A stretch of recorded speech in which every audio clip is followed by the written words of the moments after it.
Direction le Cap Sizun. Sur la commune de Plouhinec, l'ancien lycée professionnel fermé depuis 2018 s'est métamorphosé en tiers-lieu, les ateliers Jean Moulin. Parmi les acteurs locaux, associations, entrepreneurs, artisans ou artistes, 4 jeunes charpentiers ont décidé d'unir leurs compétences.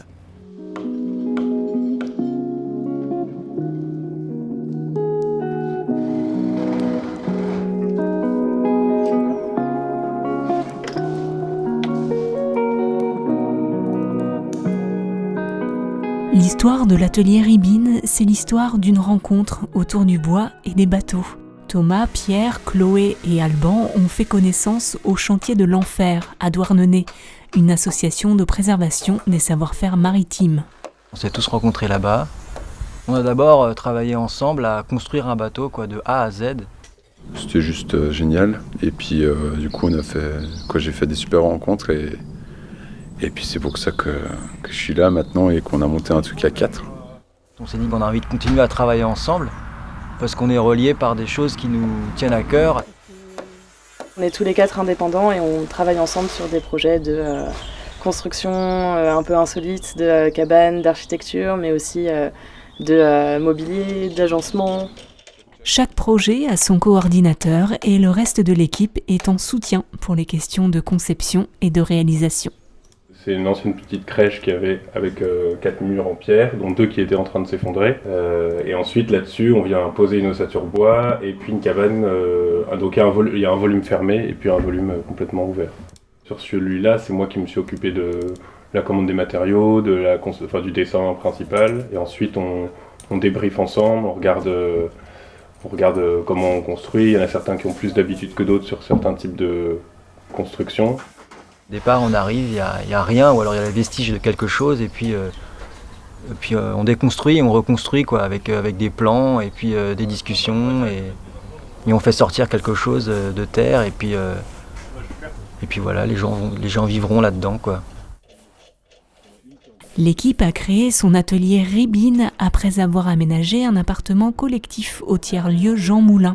L'ancien lycée professionnel est maintenant un espace partagé regroupant des activités économiques et sociales hybridées. Un tiers-lieu correspondait à leur ADN, c'est-à-dire à toutes ces générations d'artisans d'art qui sont présents sur le site.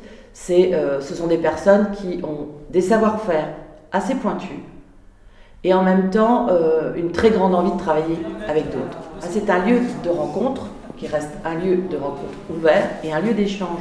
Mais dans la configuration justement de peut-être nouveau, c'est que les disciplines sont davantage en résonance entre elles. On forme une communauté de professionnels.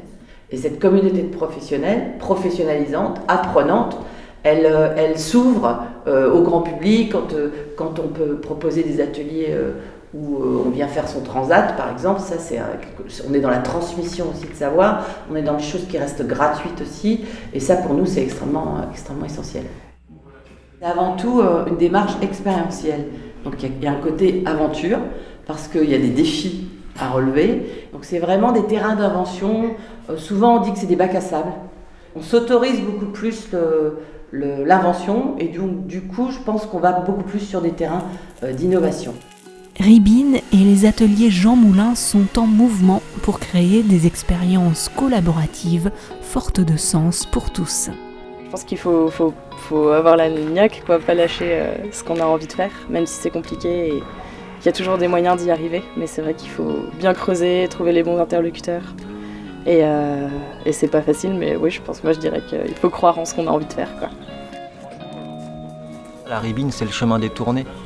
T'as la grande route et puis il y a la Ribine qui part à côté, d'un côté ou de l'autre, pour arriver, pas forcément plus vite, mais pour arriver autrement avec un sentier aussi détourné, Et donc c'est ça, faut pas avoir peur de prendre les routes biscornues à gauche et à droite, même si des fois, c'est vrai qu'on a des discussions d'organisation, qu'on ne sait pas comment s'y prendre, qu'on est dans le flou total et qu'on se demande est-ce qu'on fait les choses de la bonne manière.